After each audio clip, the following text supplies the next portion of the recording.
Hello everyone.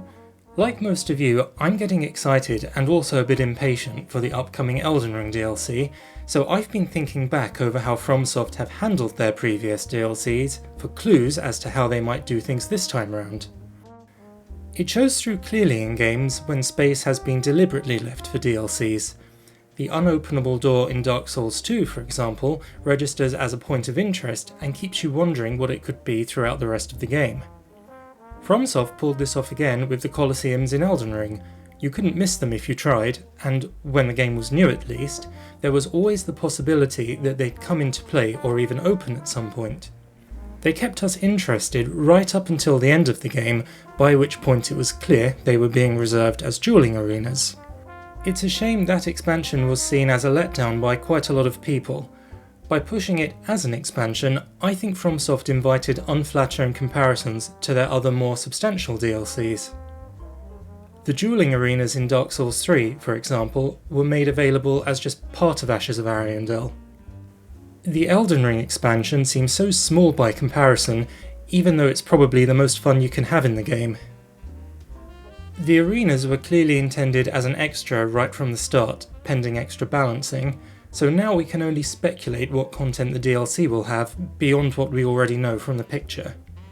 A lot of content was cut from the base game, so perhaps some of that was set aside for later use and as a time saver.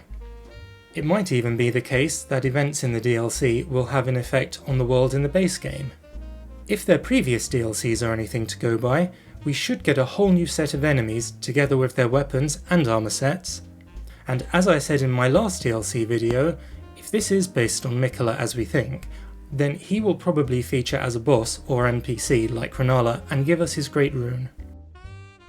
How we get to the DLC depends in part on where the new area is in relation to the lands between, such as they are.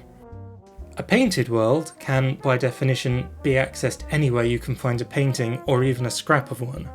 A new expanse of open world is another matter, and probably requires direct transport to a new map, possibly one that doesn't join up to the existing map.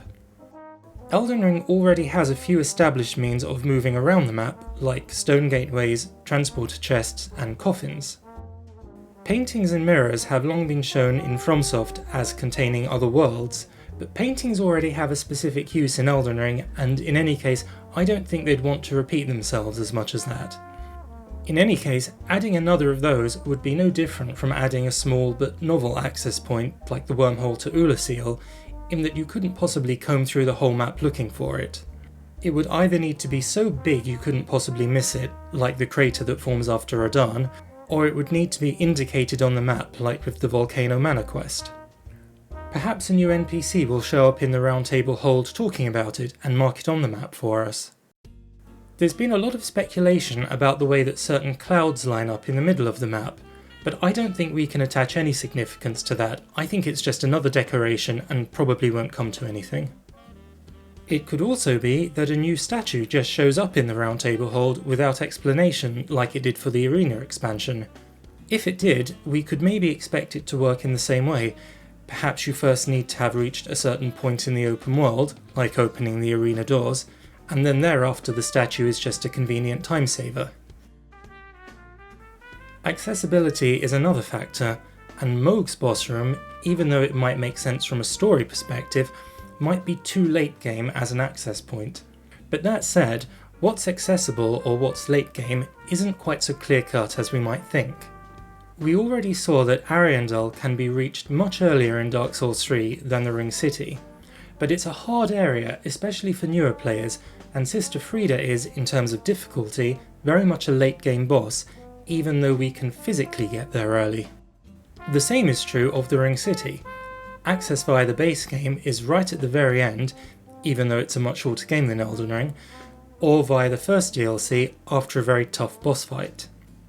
So there's a big difference between being easy to reach and being accessible, and the difficulty of the new area doesn't always match up with the difficulty of the access area. If the DLC is going to be pitched at a higher upgrade level, as we'd expect, it doesn't necessarily have to link up to another high level area. This means we shouldn't rule out Mohg's boss room just for being late game. As I mentioned in a previous video, The DLC seems to centre on, or at least feature, Miquella in some way, so this room makes more sense from a story perspective than, say, Godwyn's or any other boss room, since their stories are fully tied up already. So Miquella's cocoon or an NP showing up in the Round Table Hold and telling us the way are, I think, the two most likely options. But what do you think? Have we missed any? Or could FromSoft even surprise us with a totally new way of introducing their DLC? Let me know what you think in the comments. As ever, go and check out my other videos where I'm looking at the real life inspirations behind what we see in FromSoft games.